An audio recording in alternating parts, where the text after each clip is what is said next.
Welcome back. In our top business story, the Real Estate Development Plan, also called the Tanmia Initiative, was launched today by the Dubai Land Department. The Real Estate Rescue Fund aims to solve problems developers face when trying to complete faltering real estate projects in the Emirate. A number of developers have submitted their applications for this program. However, only 100 projects are being considered for 2012. Sultan bin Buti bin Meren, Director General of the Land Department, told a local publication. One project already has approval under the initiative and 2 more will be signed this week, he added. Dubai-listed investment bank Shura Capital and Bloomberg Tradebook today announced the launch of a direct market access trading platform. The new technology allows both local and international institutional investors to trade equities on the DFM and ADX without calling local brokers who manually process either the buy or the sell order.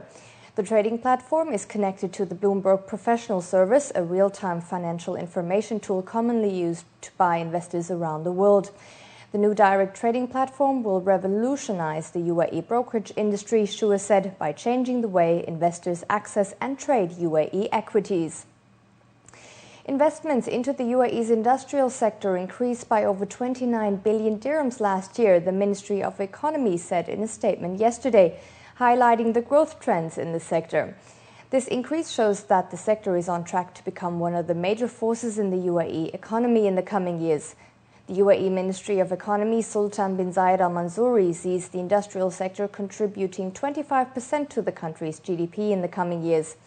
According to a ministry report, the Industrial Licenses Department approved the renewal of 225 licenses, as well as issued 1,375 new industrial licenses during the first half of this year. Trading of Dubai gold securities on Nasdaq Dubai rose to 6,075 securities in August. That's a 230% increase from July. With that, let's now look at the stock indices across the GCC.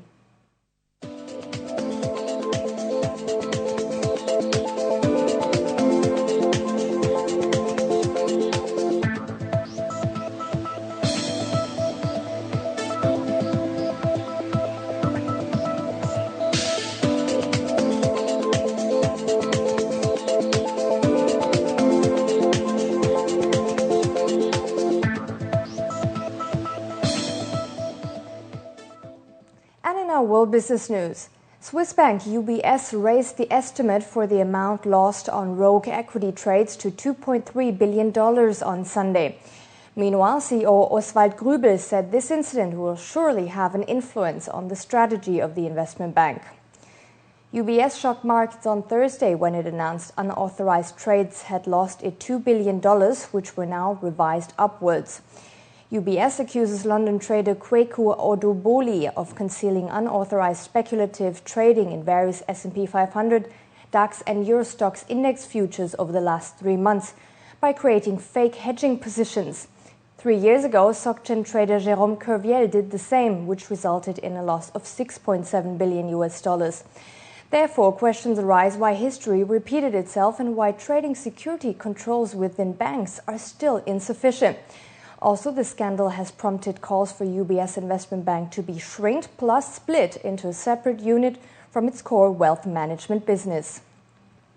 Stock markets in Asia and Europe are down again today, and also the euro weakened against the dollar and yen after European officials failed to offer a plan to halt the region's debt crisis and as Greece struggles to avoid default. We earlier spoke with Gaurav Kashyap, head of DGCX trading at Alpari Middle East DMCC, what we can expect in this trading week. We've seen risk sentiments deteriorating across the board, with the euro dropping about 100 points against the US dollar, following more doubts emerging from Europe over the weekend about Greece being able to rein in their budget deficits. Now, of course, Greece being able to rein in these budget deficits will be a big part in the EU and IMF passing the second tranche of bailout money of 8 billion due out in October. Of course, if Greece does not get this bailout money worth 8 billion, then they would be entering into a default stage. So right now, markets are moving extremely on risk-on or risk-off sentiments. European equity markets have opened the day lower, and they will continue to do so unless we get some positive news emerging from Greece.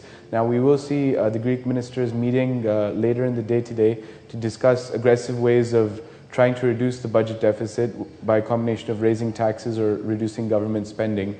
And, anything positive coming out of there should see risk sentiment picking up and should see equities reversing as well as Euro USD moving higher.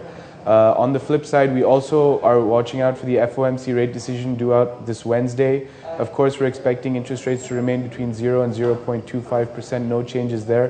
But what we could see is the Fed Chairman Ben Bernanke swapping some shorter-term securities for longer-term instruments in a bid to pull down the yield over the longer term. So if that in case does happen, then we will see the US dollar selling off and we could see higher yielding assets increasing on the news. Overall, we're looking for the euro to remain between 135 and 139 this week. Confused and worried customers crowded in front of several of South Korea's smaller savings banks this morning after regulators temporarily shut them down. Citing the weak state of their finances, the Financial Services Commission imposed 6-month suspensions on 7 savings banks. It said the suspensions are the result of a review of 85 banks, which caught many savers off guard. Even savings banks that weren't shut down were affected as worried customers tried to secure their money. Already at the beginning of this year, the Commission issued similar suspensions orders on 9 savings banks, citing inadequate liquidity. Before we go, here's a quick overview of the oil, precious metals and currency markets, and after that we have the day's sports news for you.